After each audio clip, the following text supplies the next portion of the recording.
Welcome back, my friends, to the Predictive Playbook powered by Wager Talk and Sportsmemo.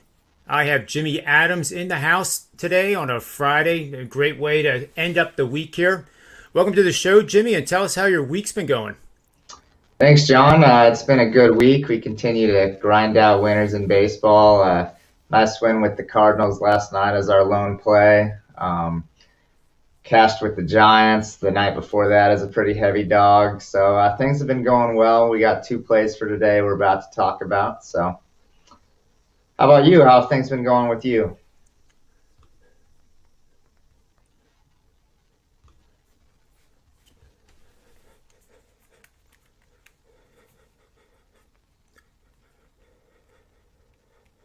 Can you hear me? I can't hear. Oh, boy.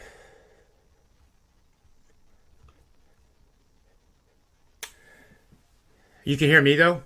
Yeah, I can hear you. Why don't we'll let you get started here in your first game, which is Detroit, who's riding an unprecedented, well, it's not unprecedented for the franchise, but they've won now 7 games in a row. Last one was yesterday afternoon against Kansas. Was it Kansas City? It's Kansas City today, though, I think. Yeah, they opened the series as today. much as it's hard to believe they're on a 7-game winning streak, more impressive is that they're actually just on the cusp of being a contender for the wild card, and that just kind of blows my mind. But give the breakdown here, and I'm going to try to get my headset so I can hear you. All right, yeah, sounds All good. yours. Sorry about that, everyone. All right, so the best team in baseball since the All-Star break. Hard to believe, but it's the Detroit Tigers, 7-0 since the break. The team's playing really well. Kind of flying under the radar in the betting market. We're not seeing a ton of respect yet, based on the fact that they're still priced as an underdog. So we got Willie Peralta on the mound today. Comes in with a 1.64 ERA in limited action. He's not as many innings pitched as some of the other pitchers, but he's done great when called upon. So we'll look to Willie Peralta. He's had a terrific year, like I just said. He's allowed 2 runs total in his last 5 starts combined. His last start, 7 innings pitched, 4 hits, 0 runs versus the Twins. Detroit is 48-38 in the underdog role this year, so they've been making money for backers year long in the underdog role. Kansas City, conversely, 14-20 as a favorite. Chris Bubik's going to take the mound today for the Royals. That's due to some injuries to Brady Singer and Danny Duffy. So they really don't want Bubik pitching, but he's kind of forced into this role. Bubik, 2-4, 5.03 ERA, but it's actually worse than that in the starter role. He's been okay as a reliever, but it balloons up to 6.34 when he's called upon to start. So he allowed 5 earned runs in 2 consecutive starts in his last 2 starts. So the Tigers, I think, some pretty good value considering they've been the best team in baseball since the All-Star break. So they'll have my money today. It's mind-blowing to say that, isn't it? Because they were pretty bad not too long ago, and now nothing like a 7-game win streak to keep things going, and you think they're going to win again. I do, yeah. I'm all about riding streaks in baseball. I say it all the time. So as opposed to basketball or football where we're picking our spots, in MLB we're going to bet on winning streaks until they prove us otherwise, bet against losing streaks. And this is the ultimate winning streak. I mean, teams catch fire, and the Tigers probably overall aren't a very good team, but we have an opportunity to make money with them right now. So let's take advantage of that. Yeah, it sounds good to me. And the Red Sox certainly took advantage of a gift that the Yankees gave them last night, didn't they? Oh, my goodness. I couldn't believe it. I was not on the game, but seeing the highlights, 4 wild pitches. So the Yankees are up 2 runs with 2 outs in the 9th inning, if I'm correct. And Boston ties it up. They go to extra innings, 4 wild pitches, and Boston hits a sac fly to ultimately walk off and win the game. And they immediately send down that pitcher to AAA. So they don't want to see any more of him. But wild action from a Yankees team that actually seemed to kind of maybe be turning it around. Had won 4 straight prior to that. So it'll be real interesting to see what happens tonight. But Oh, it sure will. It's a great pitching matchup. Garrett Cole, anytime he's on the hill, the right-hander has 10-4 record, 2.63 ERA, 158 Ks, going up against Eduardo Rodriguez, a lefty, the infamous crafty lefty, 7-5, 5.19 ERA. But that ERA is a bit unlucky, I think, in the way I was looking at him earlier today. It's 112 strikeouts on the season. Looking at batter-pitcher matchups, LeMahieu is batting 316 in 19 at-bats. Let's see here. Sanchez, 188, 16 at-bats. Stanton, 077 with 13 at-bats. And I don't know how to interpret him because he can look so bad in one at-bat or even one pitch, and the very next pitch is a home run, or it's hit a ton. Yeah, I haven't loved what I've seen out of Stanton. I was watching him on, I don't know, the other night on some national broadcast, and he's on his heels. His swing doesn't look very good. So he's so strong that if he makes decent contact, there's a good chance it's going out. But he's not seeing the ball very well, and when it comes to breaking balls and stuff like that, like he's just he's whiffing, and like I said, back on his heels, his swing doesn't look good. So I do like the Yankees today. I'll get into that, the reasons why, but I'm not thrilled with the current form of Giancarlo Stanton for sure. Yeah, I'll be interested to hear what you have to say for us because my counter is that the Yankees lineup, due to the injuries, especially the bottom half, is pretty weak. Yeah. But if any lineup can overcome it with the top part of their lineup, it would be the Yankees. And one question to give me an answer on, if you can, I always wonder why Brett Gardner's still in the lineup. I know he's he's an instigator. He's always hustling. Opponents really don't like playing against him, and I guess that's probably the reason he's in the lineup. But he too really isn't seeing the ball all that well here the last 6 weeks. So I'll turn it over to you for the breakdown here, and we'll see the reasons why you're on the Yankees tonight. Yeah. So, just to answer your question real quick, I mean, it's got to be a loyalty thing, right? Like Brett Gardner's been good for the Yankees for so long. And additionally, they don't really have anyone to replace him right now. So injury is a big concern in New York. We talked about, the form Giancarlo Stanton's in. But hear me out for a second here. So Sure. The Yankees Absolutely. actually, you could get them as an underdog when I checked like 30 minutes ago. Now, Garrett Cole's taken the mound at a fantastic price. This may be an opportunity for a first 5 play. I looked and saw that you could get a first 5-inning play at even money. And this is certainly a situation where you might want to do that. So New York lost that tough game last night. They'd won 4 straight prior to that, including the last 2 against the Red Sox. So I know the Red Sox have owned the Yankees this year. They won. They put that consecutive string together to start the year. Yankees had won the last 2. They'd won 4 in a row. Things were looking up a little bit. So we get Garrett Cole, one of the best pitchers in the game, 10-4, 2.63 ERA. Last start, he faced these same Red Sox. 6 innings pitched, 1 run. The start prior to that, how about a complete game, 9-inning shutout against the Astros, a really good offensive team. So Garrett Cole is still Garrett Cole, phenomenal fashion. Eduardo Rodriguez, I do agree with you. Yes, his numbers are a little bit inflated, and my analytics numbers agree with yours and suggest that his ERA will come down, and he actually is a better pitcher than the numbers indicate. He has been a little bit unlucky, but he's not on the same level as Garrett Cole. I know the Red Sox have been playing good, but at this current price as a dog with Garrett Cole on the mound, I definitely think the Yankees are worth looking at, maybe even in the first 5 role.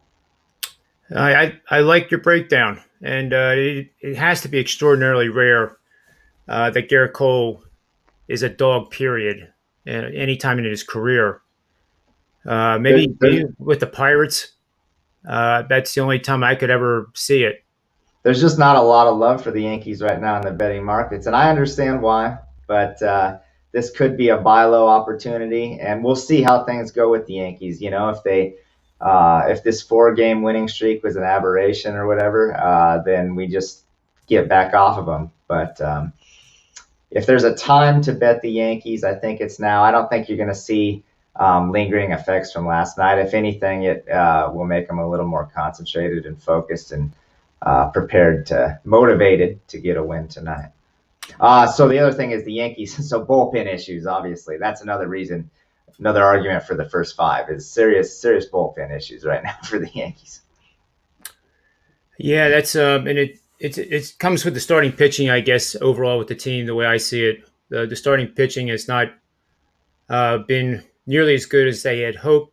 Granted, they went into the season thinking that they would just outscore all their opponents, and the starting pitching would be adequate enough to allow that to happen. But now the starting pitching is putting on a lot of extra work on the bullpen, and now that bullpen's starting to come a little unglued, which was their number one asset up till now.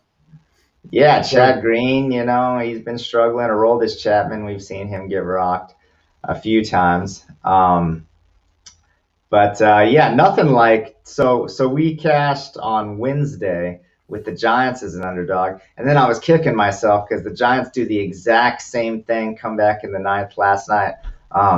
But switching topics a little bit, a guy like Kenley Jansen, who has been absolutely batting practice, and this is nothing new. Like Kenley Jansen has been trashed for years.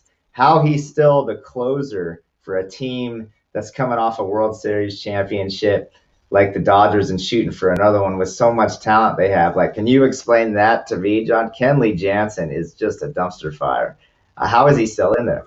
I mean, there's no other. You can't sugarcoat it. He's just not getting it even close to being done, and he's getting hit hard. Exit velocities are I think, the highest of his career and the highest of the season now. And then pitch the way he is 2 consecutive nights is not good. And I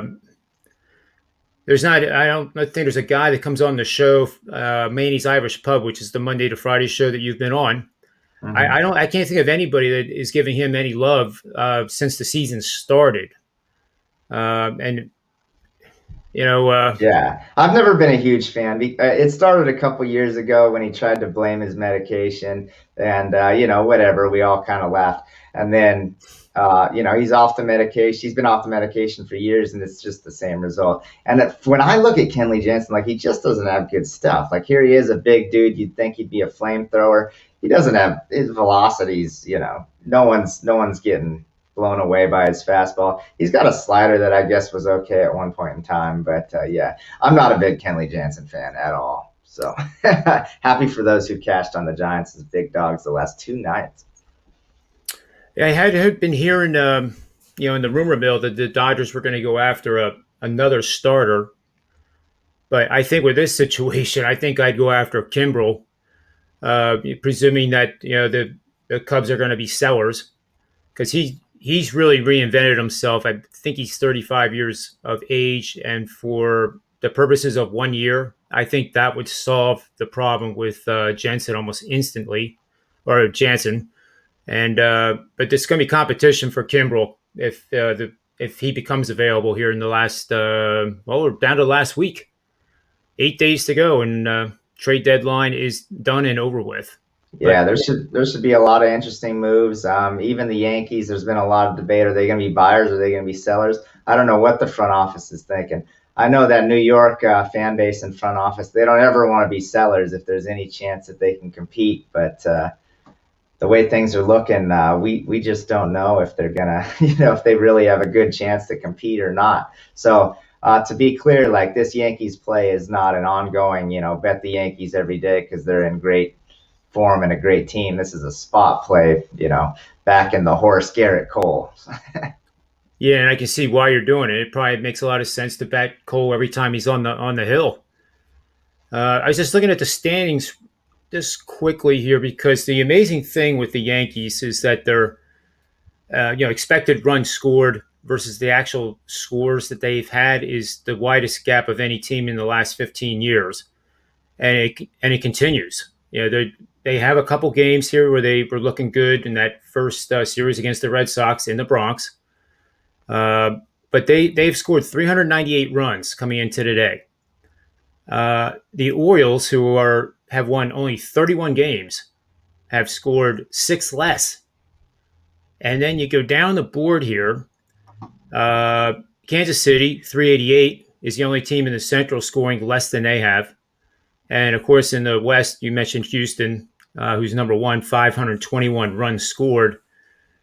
Only Texas is below the Yankees at 379. So if my math is right, they're the fourth worst run scoring team. And it's just mind blowing. I mean, that's more mind blowing than Detroit winning 8 games or 7 games in a row.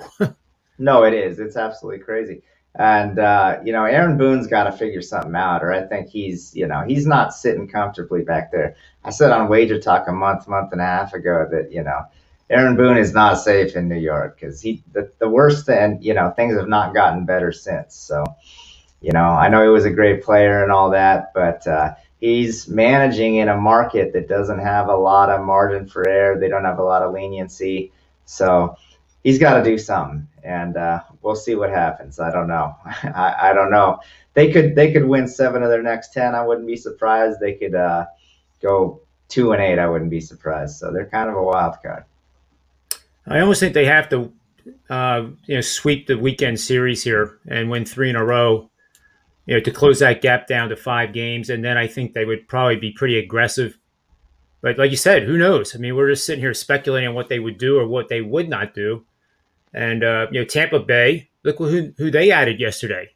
I mean, yeah, Nelson Cruz, Tampa Bay making a good push. That division is so good. I mean, you got the Rays right there, and then I think the Blue Jays are going to give Boston a ton of trouble. I mean, we see what Vladimir Guerrero's doing every night when I do my recap.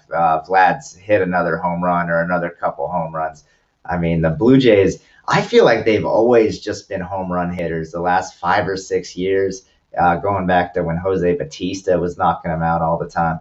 And they, with some starting pitching and the way they can hit the ball, they are live. They are absolutely live to go deep into the playoffs this year. So great division. Yeah, it is. And then, the wild card race is crazy. Toronto's 5 games out on the wild card. Tampa Bay is one of the wild cards with a 2.5 game lead. And the Yankees are only 4.5 out of the wild card. So right then and there, if the Yankees could somehow win even 2 of the next 3, it probably would go a long way to seeing the Yankees heavily involved in that trade deadline market. Yeah, no, another reason, again, why these games are just so important for the Yankees against the Red Sox. I mean, the difference between gaining a half game and a full game, so imperative. And I mean, Boston's been great this year. Like we've cashed with them in the dog roll several times. They're like one of the best, if not the best, underdog teams in the league this year. But we'll see what happens tonight. I'm going to try and fade Eduardo Rodriguez before his numbers come down, and we'll see. Yeah. So before I let you go, Jimmy, tell everybody where they can find you over at sportsmemo.com and any specials, offerings that you want people to take advantage of. Yeah, so as always, head over to sportsmemo.com. I give my plays out very affordable. I don't like to price out the clients. So whether you're a $50 or $100 better or you're a dime better, it really doesn't matter. Prices are going to be cheap. You got both my plays today, both dogs for free, because we appreciate you watching the show. So don't buy anything today if you watch the show. But normally, my plays are posted the night before, if not early morning. So you have plenty of time to get them in on a consistent basis. And then we got football right around the corner. I'm coming off a great college football season, and Sports Memo is always running all kinds of great deals, coupons, ways for you to get involved. So if you want to get involved for the season or whatever, there's a way to do that at Sports Memo for your best value for cheap. Because it's all about maximizing the money in your pocket, right? I mean, we want to make it so that you are making the most amount of money and paying us the least amount. We really do. Sportsmemo is one of the best places, one of the best companies. They're not out to, it's not just a money grab. You're going to get good plays from great handicappers on a consistent basis. So head over there. Let's continue to ride this baseball streak, though. 60 and 30, last 90 plays, and we're going to continue to roll. So head over and grab some plays for the future.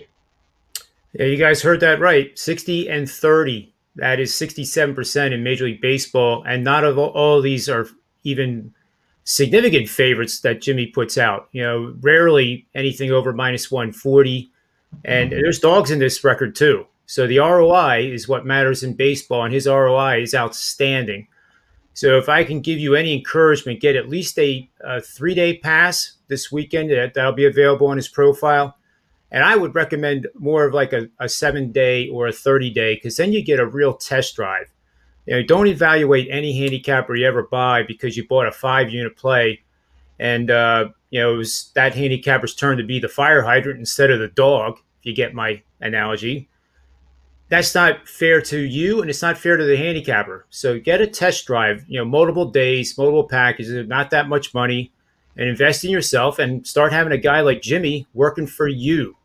Okay? So, Jimmy, thank you very much for your time here. We look forward to seeing you again next Friday, and you're always welcome to stop by Manny's Irish Pub. That's Friday's the big show. Joe D'Amico will be on, so we're going to have plenty of excitement right out of the chute. All right. Always, yeah, if you can make it today, Jimmy, that would be awesome. If it's always optional at the virtual pub. So for Jimmy, I appreciate it. Yeah, thanks for having me on, John, and good luck to everyone today. You too. So for Jimmy, myself, the Predictive Playbook, sportsmemo.com, and waitertalk.com,